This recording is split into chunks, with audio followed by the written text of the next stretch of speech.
Members of Congress fighting over a new bipartisan tax deal put together by our next guest. Particular sticking points include a child tax credit and the cap on state and local tax deductions.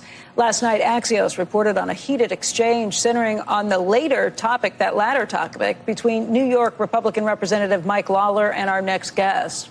Joining us right now is Missouri Congressman Jason Smith. He is the chairman of the Ways and Means Committee. And, Mr. Chairman, thank you for being here. Why don't we start on the bill itself and the problems that it is trying to address? Big issues here concerning depreciation for businesses and the child tax credit. Those are big issues that without some sort of legislation, I think we'll be pretty troubled. You know, this bill has pro-growth, pro-worker, pro-American tax policies that support families and small businesses. It sharpens our competitive edge with China, and it boosts innovation right here in the United States. There's three very important business provisions that have expired from Trump's tax cuts of 2017. One is research and development. That allows immediate expensing. If we pass this provision, it will help invest more than $70 billion into the economy, affecting 21 million jobs. When you look at the 100% expensing provision, it started to phase out. It was 80% last year. It's 60% this year. It'll go to 40% next year. We're making it at 100% once again. That will create more than $400 billion in investment and create 73,000 new jobs. Let me just stop you there before we continue on this. I mean, part of the problem that's been pointed out is that something like $110 billion in the revenue cost of this is applied retroactively to deductions that were made for 2022 and 2023. That is not going to put more incentives to investing more because that's already come and passed. I don't know where you get that number. The entire tax bill alone is $78 billion. Well, it's only $78 billion is the entire tax bill that covers. Well, I'm talking about what the bill does, and you can't go back 10 years. That's not, in fact, what it does. This bill provides for working families, small businesses, and there's not anything retroactive for tax investments that were already made in 22 and 23? No, there's retroactive in regards to R&D and making it 100% with expensing and the interest deductibility provision. Why is that incentivizing additional business incentives? I understand your point, but let's cut through some of the big talking points and really get down to the issues here. I agree that R&D being fully expensed will help with future issues, but not retroactively. That's already been done and paid for. There's a lot of discussion in regards to whether you should do retroactive activity or not. We're in a very divided government. Democrats control the Senate, Republicans control the House. Sometimes those are things that have to be within a bill to help get it passed. It passed out of the Ways and Means Committee 40-3. There has not been a bipartisan tax package passed Congress since my first year in the committee back in 2015. In order to make law in regards to tax policy, you have to make sure Republicans and Democrats will agree on it. And you're going to see a very high vote when this is taken to the floor.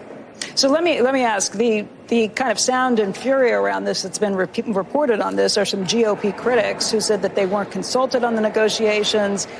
One person was pretty vocal in what he said to Axios, saying, I don't know who the F he's dealing with. How does Jason Smith announce the deal before the speaker knows about it?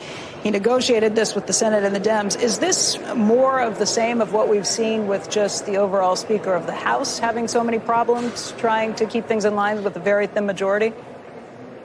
Those are just distractors. This bill started from the field hearings that we had at the very beginning of the year in Appalachia, in Yukon, Oklahoma, and Peachtree City, Georgia, where we heard from real small businesses, working families. We developed that tax package in June, passed it out of the committee in June, and what was passed out of the committee in June is what we used to negotiate. We had 171 Republicans in our conference that asked for these provisions to be included into a bill. That's why we negotiated. We moved forward. The Speaker's office was included in our negotiations for months. He was quite well aware of everything that was going on. That's just simply not true. Okay. Is this anything that will stall getting it through, and are you going to bring it to the floor this week? Well, of course, it's up to the speaker and the leader whenever it comes to the floor. I expect that it will be this week. I expect it will be in the next couple days. And whenever we have the votes, you're going to see a very large number of Republicans and Democrats that will be voting for this pro-family, pro-worker, pro-business, pro-growth tax policy. There have been people who have complained about the child tax provisions. I mean, my understanding is that this brings it higher because of inflationary aspects. There have been some people who have claimed that this is going to be a giveaway to lots of people out there. What's your response to that? My response is the Republicans started the tax credit in the 90s. We doubled it in Trump's tax cuts in 2017. And what we're doing here is enhancing it. We're indexing it for inflation for families who have been crushed by the cost of goods going up. We're making sure that there's no longer a penalty for families who have multiple children. Things that are pro-family, pro-growth. That's the policies that's within this bill. I think part of the issue is the refundability. It would increase that $1,600 limit on a refund if based on your earned income formula to $1,800. And the Wall Street Journal has been critical. The Wall Street Journal opinion page, I should say, has been critical of the language around that, saying it could be a giveaway to people who shouldn't qualify for this. Trump's tax cuts in 2017 increased the refundability to $1,400, indexed to inflation. It is currently, as we stand, $1,700. It's not $1,600, it's $1,700. This bill increases it $100 every year over the next 3 years, just like what Trump's tax package did as well. Of course, the Wall Street Journal is not going to be favorable because this tax policy is focused on working families, small businesses, and Main Street, not Wall Street. Your opinion, though, is that this will pass when and if it's brought to the floor? It will pass with the largest number of votes of any tax package in recent memory. Chairman Smith, thank you for your time today.